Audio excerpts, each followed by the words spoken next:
Hello, welcome back to Bald and Board Games. I'm Bald. I'm Board. And we're Bretwalda. unboxing. We're unboxing Bretwalda by Phalanx. And who's Phalanx? An appendage. It is. These are guys. Yeah, your Phalanx. And these are phalanges. Yeah, that's true. And this is a sovereign Bretwalda, too. It's fun. Oh, yeah, Sovereign Bretwalda. This is by Phalanx, who is also the creator of one of our other favorite games. Successors. One of Steve's top games. Yeah, so very fun war games they make. They take it way above and beyond like a game like Risk, where there's so many different avenues to think of. It's not just territory control, it's a bunch of other stuff. We thoroughly enjoy, I'm more than him, but we both enjoy Successors. Yeah. And we're hoping this will give us that same pushpa. This looked like it had a lot of what I enjoyed in Successors, but some other stuff that I personally will enjoy a little bit more than Successors. So I've officially passed Successors on to Board here. So for Bretwalda, well, get out of my way. Yeah. There's no box. Nope. That's cool. That's good. Don't worry about it. Fight for supremacy over Britain and secure your place in the Anglo-Saxon Chronicles. 796 AD, Dark Ages Britain. It's written in funny script, okay? Viking raiders are conquering, I just prefer 69, are conquering swatches of land. Paganism is being replaced by Christianity. And the four largest Anglo-Saxon kingdoms, Northumbria, Mercia, Wessex, and East Anglia, are in a constant game of diplomacy, alliance building, and conflict to claim the crown of Bretwalda, ruler of Britain. Bretwalda is a fast-paced area control game for 1 to 4 players with unique miniatures and beautiful and evocative components. You take charge of one of the 4 asymmetric kingdoms to achieve victory. You will need to take control of key areas on the board, complete secret objectives, and construct special buildings. To do that, you will collect taxes, develop your kingdom, use your diplomatic skills, mobilize armies, and lead them to glorious battles. For 1 to 4 players. It says it takes about a long time. Yeah, it says an hour and a half to 3 hours is pretty much the range. Our first go-through, we'll obviously do a rulebook rundown like we always do, but our first go-through will probably take 4 hours. Well, we'll end up playing it off-stream, and then we'll play it on-stream to appease all of you who yell at us for the first time playing on-stream. Okay. It is a big box. As you can see, it is a big, almost cube-like box. Is it a small game, though? Big box, small. Yeah, it's got the jokes. All right, looks like we have the 4 factions along the side. That's cool. So let me hold all this in real quick and we can show them. All right, probably show front view and we can show them. Yeah, I was like, why do we complicate things? So we got green, red, blue, and yellow. It does actually say the name. So here we have Northumbria, East Anglia, Wessex, Mercia. Mercia. All right. What I just took out was the rule books and expansions. We'll cover those in a moment. We'll just go over what they are, but obviously we'll dig into them in our separate video. Yeah, so we got this little guy here, which looks like it's just helping keep things in place. So I'm assuming we will hold on to that. Slide this over here to give usage to it. We shall see. Actually, I can move it over this way so we don't block a light on that well, side. I was going to put it on the chair here in a second. Oh, okay. All right, so first up we have a thing. I don't know what the little guy in the throne is for, but let's go to 5. There we go. But yeah, it's a cool looking dude, hickey doodle-dee. Nice little scopey scope. It's fun. Here we have some people. So it looks like we have, I believe these wolf-headed guys are the Vikings that we have here. Those are fun little miniatures, very solid, like sturdy miniatures. These are all the same, just different colors.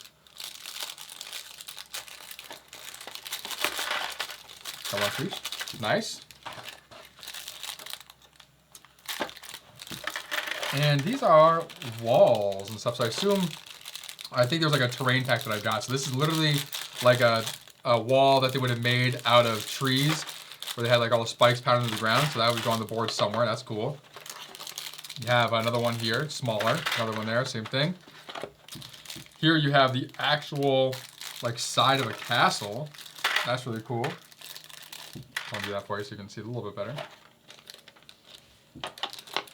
And get that back in. You go like that. Yeah. Then we have, it's not breaky, I'll take it out. Ooh, that is in there. Snug. There we go. One side, other side. There we go. One. Another castle structure. Very cool. I like. Nice. What's all that? Oh my goodness. And our units, everybody. Awesome. A lot of different kinds of units. My lord. So in the big box is a bunch of stuff for expansions as well that came with this. So that's why you see a bunch of different colors and other various pieces. I believe these are the main pieces that you would be using here, other than the white ones. I'm not sure what the white ones are for. But you have the main 4 colors here and the Viking ones. Yeah, possibly. So here you have more of those Viking. They have like their Viking shield and stuff, which is very cool. And then you have all the smaller units here of all these little guys.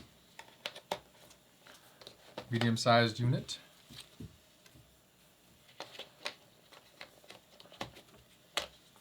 Next larger unit.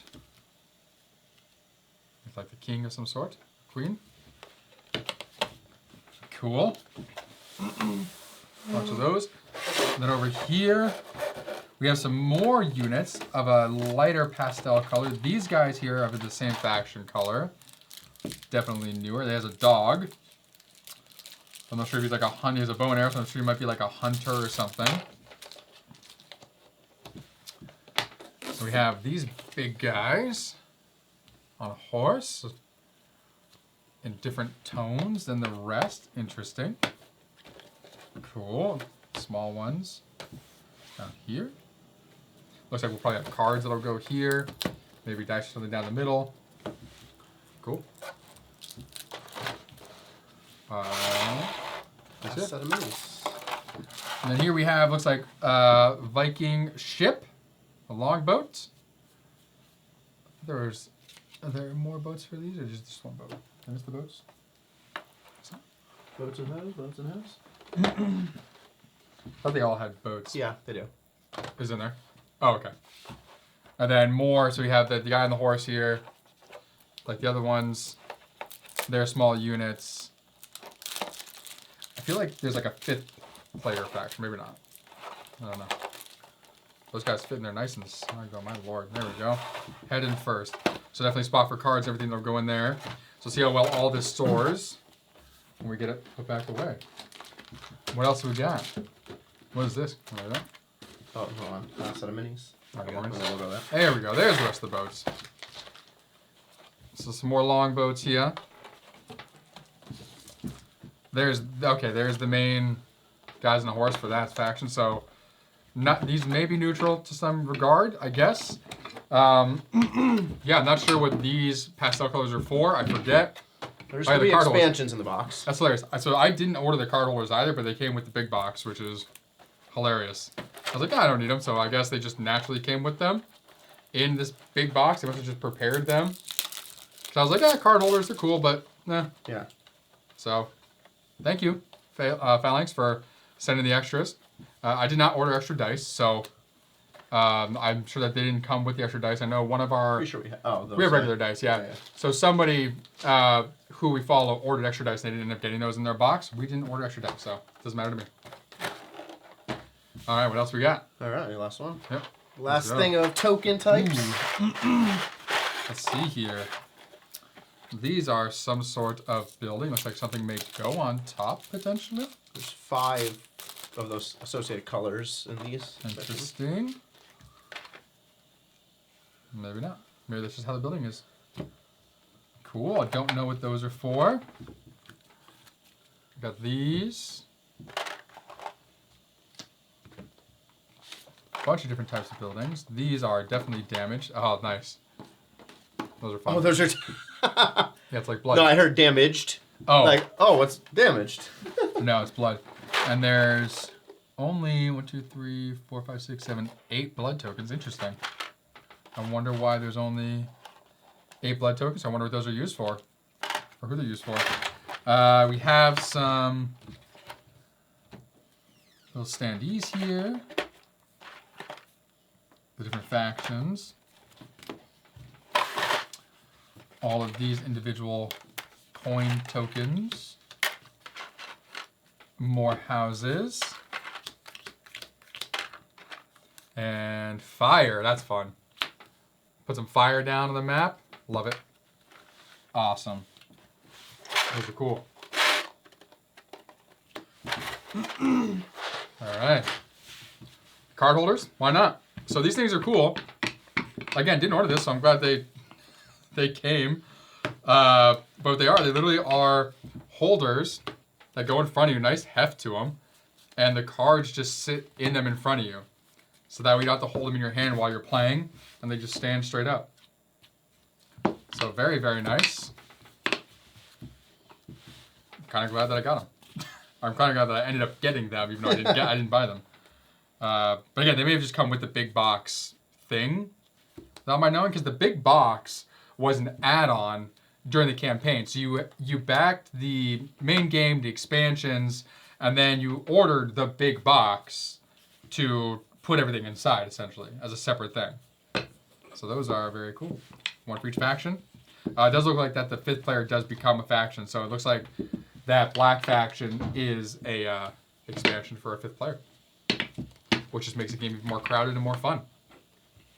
All right. What else we got? Oh, these are the player boards. All right. So these sit in front of you. So you can have your cards probably in front of you like that as well while you're playing. So this here, where you put all your abilities, I believe. I'm not sure what this section's for. There's a spot for your deck, obviously. But so these are asymmetric, they said, player factions. So I wonder if these starting abilities are different. Yes. All right, so let's see. These two are the same. For the start. Looks like they all have the same development. Place 1 kingdom tile and 1 building tile. Okay. Then collection here is collect in areas with your units. The blue here is where it varies a little bit. So recruit and upgrade in Orcars, and harbors. Recruit and upgrade units in your 1 city and 1 harbor. This is 1 city, 1 harbor. Move all your units except corrals. Move all your units. 1 city, 1 harbor. Collect units. Okay, so those are the same. So the main 3 are the same. The Danelag are the ones that offer some slight variation, mainly with this here and this here, but these 2 are the same for them. It looks like the bottom might be the main. Yeah, so this is where the asymmetry comes in. Looks like you have an ability, so when you take an area, gain the gold and food provided by that area. For Wessex, after a battle, draw 2 lordship cards, then discard 1.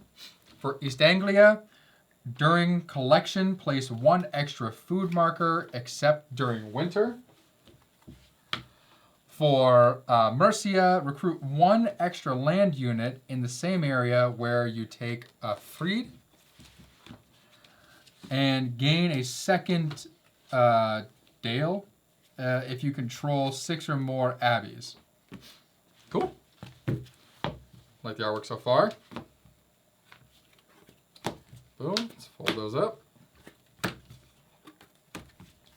Those are player boards. Those are the player boards. What's next? We get a nice little player aid. We'll come back to that, the logo with the rule books. Yeah. We have that cool thing. Don't know what that does. Oh yeah, I'll give you these 2 extra after that. Looks like probably just to hold the cards. And little punch outs. Which are a bunch of different symbols for something. Yep. There's more punch outs, so we'll come back to the punch outs. Yes, you can have those 2 next. All right. So here we have fun dice, So different level dice, it looks like.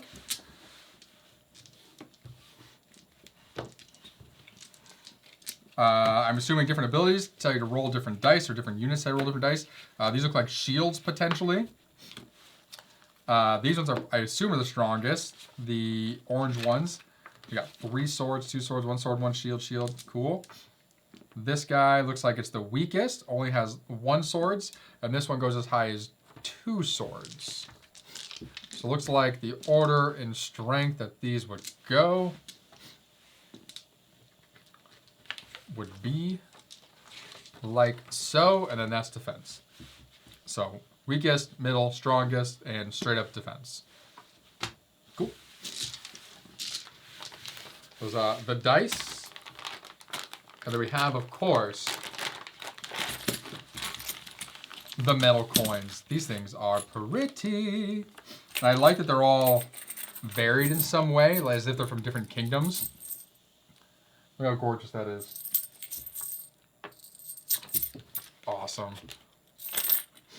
Love it. Golds, some big boys. Let's take these big boys out. Look at that. Big 10 pieces. So fun. Oh, great sound. Put those back in the bag for now so we know where they go in the box. Okay. A couple different types of silvers. Interesting. And you have been sorting out cards over there. Yes. How's that going? They are ready. Okay. What would you have, Johnny? So first we have the 4. I'm gonna keep hold on. I want those back. Oh, no, that. I want those back. Oh, yeah. There's a reason. Okay. Those are the 4 factions. So they're ruler cards. There's 2 sides. You get 3 per kingdom. Kingdom names are up top, I think. Or no, the person names are up top. I don't know what the kingdom names are. They're colored. So we have Wessex, Mercia, the two-worded one. Sure. And Northumbria. You are shit. What's your name? Oh my god. Nope. I'm blanking on the name. Same. Sorry, guys. Okay. East Anglia. There it is. Knew it was coming. East Anglia, Northumbria, Mercia, Wessex. Woohoo. Cool. What else we got? All right. Then we have 24 seasons cards. 6 for spring, 6 for summer, 6 for, and this game is from the UK, autumn, and 6 from winter. Nice. Cool. So winter here, so you see they essentially are round modifiers. They tell you what's going to happen during that part of, during that round in that season.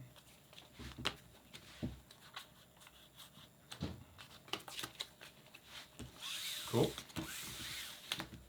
Okay, we have 28 Dane cards. Nice. So these cards here will have so they tell you where they come into. Different sectors on the board, different areas, and a bunch of different symbology that we'll figure out as the game goes by. This is essentially, I believe, the like the AI deck that just comes in to try and screw you over when you're playing against each other. And then we have a similar symbol, but colored in more. 10 subversion cards. Oh, and each of these look like they have an effect on them that probably impacts the game and the board. Cool. We have a bunch of lordship cards. So these all are a bunch of different people. Also, like some of them have effects and things that can benefit you. Abilities. Maybe there's a cost on the bottom, 1 gold there. Yep. Yep. Makes sense. And finally, out of the base game, we have 16 Chronicle cards, which also have some stuff here. So like first one here, Architectural Legacy, control 6 buildings, including at least 1 of each type. So I'm assuming it's maybe some kind of endgame scoring objective type cards. They did mention on the back of the box that there were objectives, so points for the end. Nice. We have more cards, though. So those were all the base game cards. That's based on what the main game book has. So first off, we have these 3. They give you a whole deck of them. Those are useless. Oh, those are different languages? Yes. Gotcha. So we have Ragnar and... Oh, hell yeah. What? 2 extra Chronicle cards here. The Council of Cloveshow and the Archbishop of England. Nice. So these, I'm assuming, I just glanced through, just would get added in. Ragnar would just get put on top of the pile there of the rulers. Oh, and Lagatha. Let's go. Oh. All right. And then we have more. So we'll call out the expansions. There's 3 expansions that were in the big box. We have the Artifacts expansion. So this expansion here comes with its own purplish deck here. And that's what this is for? Yes. It comes with 1 additional in each of the 4 season cards. Nice. You can add them in when you do this game mode. Right now we're going to keep them separate until we decide what expansions to use. It looks like for artifacts, you have sort of armor. Things you gain. Weapons, the horn. That's cool. Love it. Second expansion is the Vanished Kingdoms. So here we have more of those Chronicle cards specific to Vanished Kingdoms. We have a whole set of new cards and new types of units explained. Those must be the ones that are pale. We have more of the Lordship cards, and again, 1 of each of the 4 seasons that would get shuffled in when using this expansion. Very cool. Oh no. It's all good. And then we have the Danelag. The Danelag. So this has its own deck of cards as well. So we have these 4, 1 for each of the 4 colors, and how that impacts things. They have their own custom deck here of all these black cards. Looks like you get other units and things to work with. Ooh, a dragon. No, that's not right. That's a wolf. That's a wolf. Look at a dragon. No dragons in this. And then again, more of the Chronicle cards, more of the season cards, 2 of each of the 4 seasons. And then some more characters. So 4 more characters you can play for the base, 1 for each thing. And nice. 4 of those generic ones like Ragnar was. Very cool. I'll see if I recognize the names at all. Edmund. All right. So for all of these things, we have a lot more to go through here with the unboxing. But for these individual expansions, these little booklets, we will be doing a full-on rulebook rundown like we typically do for the main game, and we'll touch on those expansions as well. So it'll be a nice long one for you. Okay.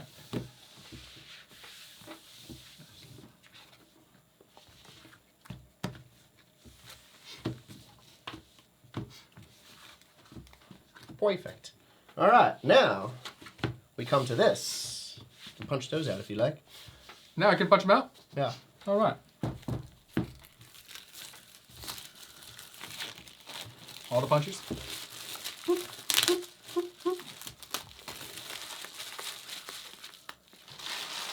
Oh, these are all the artifacts. Yes, which makes sense now. Okay. So these are just all the artifacts. Looks like you probably would discover one as soon as you're going to be put out at random on the board. And when you get one, I flip it over. Oh, that's the artifact you get. All right. So it looks, based on how I'm viewing this, is the black. So Ragnar and the other black labeled characters are their own faction. Yeah. So we have Player Aid, which has a black background, and then we have 4 green ones. So I'm assuming it does add a 5th player into it. I believe so. So we have Player Aids, which are nice and expansive of a bunch of the different things that can happen. But it does look like the black operates a little bit differently, while these are all the same. Possibly. The black could also be a solo. That's true as well. Like, we don't know yet. Way to play. No idea. All right, and then we have lots of punch outs. We'll probably do these off stream, but we'll show them all to you. Drop a bunch. So. Yeah, you roll over there. On this side. Oh, yeah. Oh, no. Not this far. All right. So it looks like we have some coin-like symbols. Bronze, silver, gold. 2 other specialty ones here. These nice large ones. So that's kind of cool. So all these coins we won't need. Yeah. We have those. We have all these symbols, which also, I'm assuming, represent the different colors in the tray. So we will confirm that off stream with the rulebook and the components list. We have a bunch of other things that also may be part of the components. We don't know yet. It looks like this is the 4 factions and some little tokens to identify each one. Very cool. We'll put these off to this side. Then we have... Those are the abilities that you end up getting. Yep, the faction abilities. So we have a bunch of boards of those, as you see here. So obviously... It looks like you can change the abilities on the top, too, which is cool. Yeah. So somehow you'll be able to gain and access the upgrades. So they're color-coded specifically. Yes. Nice on it. Yeah. These are. I wasn't showing you. I was okay. Yeah, these are color-coded on the back as well. Nice. Interesting. Oh, well, those... Actually, okay, never mind. These colors might be for... Nope. I would say the specific spots they go into, but it doesn't seem to be the case. That's these colors on the front. Yeah. Cool. No idea. And then here, obviously, a bunch more tokens. Again, with the blood we already have. I'm assuming a lot of these we already have, so we'll confirm with those. Yep. And then, what we've been waiting for. Yeah, I don't know if that's... Maybe make some room here for this guy. We'll go up to full zoom here. Oh, we'll be good. Yeah? Yeah, we're good. All right. We are good. Nice. I love the artwork in this game. Just turn it aside. It's a long ways.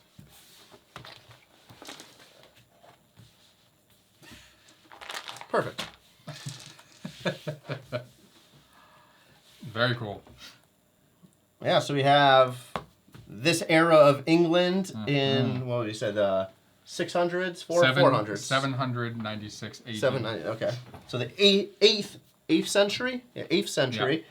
Yeah, so it looks like you have some nice spots for those season decks. We have the Chronicles deck up here. This is the Danelad deck. Oh, no, this is the Lordship Chronicles right there. Chronicles and Lordship deck. Dane's like deck over there. Round track of some sort. Over here.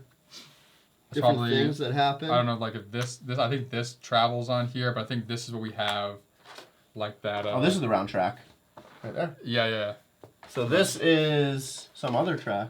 What does this say? I can't read that word. That's from this angle. No idea. Yeah, round trod. I'm assuming that's the translation issue, but so this is round track.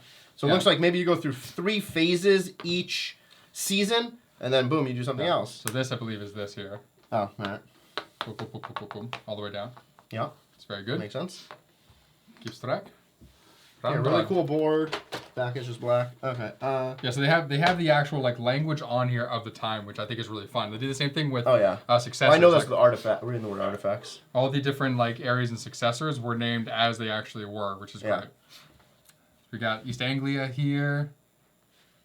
Yes, you have the different sectors. So, the Merrill. We have West Sexist. Where's the other one? Oh, right there. North Umbridge. Very cool. Northumbria. Umbria. There we go. Umbridge. Say Harry Potter. Mercia. Yeah. Cool. All right. And then, I was just saying, Dane Tiswade. Yeah. And then obviously, we have obviously the rule book for the main rule book, goes over the components and everything. We'll obviously go through this in our rule book rundown. And then you have the rule books for each of those expansions as well. That goes over everything you need to know. Nordic. For reboxing, it looks pretty simple. You have all the minis in their own spots already. And then there's a bunch of spots for the cards. That should fit nicely. We're going to probably keep this out so we can go through all these punch outs. we gotta verify the punch outs and stuff. So we're just showing you guys what's in the big box. And eventually here we will have a rulebook rundown going for this as well. How? That was literally in the thing. Launched it. Ooh, let me get the cover here. Boom. Bretwalda. Very excited to dive into this. Yeah, this will be a long rulebook rundown, especially adding the expansions into that rulebook rundown as well. It definitely is. It's gonna be an evening of going through. We'll start with the main rules and stuff for you all. We'll have chapters in there so you can jump to whatever you want to learn. I assume the expansions are probably going to be, the book feels a little thick for the expansions, but they're probably pretty quick. It's probably filled with, I assume, examples and stuff. But it is a Phalanx theme. The Successors rulebook was a nice thick one. They actually had a separate rulebook entirely for examples of play. That's true. Which is pretty crazy. So, and their player aids were very well done. I'm assuming these are as well. Exactly. So I'm assuming everything is going to be very well. Yeah. All right. Well, thank you for joining us here at Bald and Board Games. We gave you an unboxing of Bretwalda by Phalanx. On ball. On board. And we will see you in England. Oh, no, actually, in Britain. Not England. It's Britain. Britain.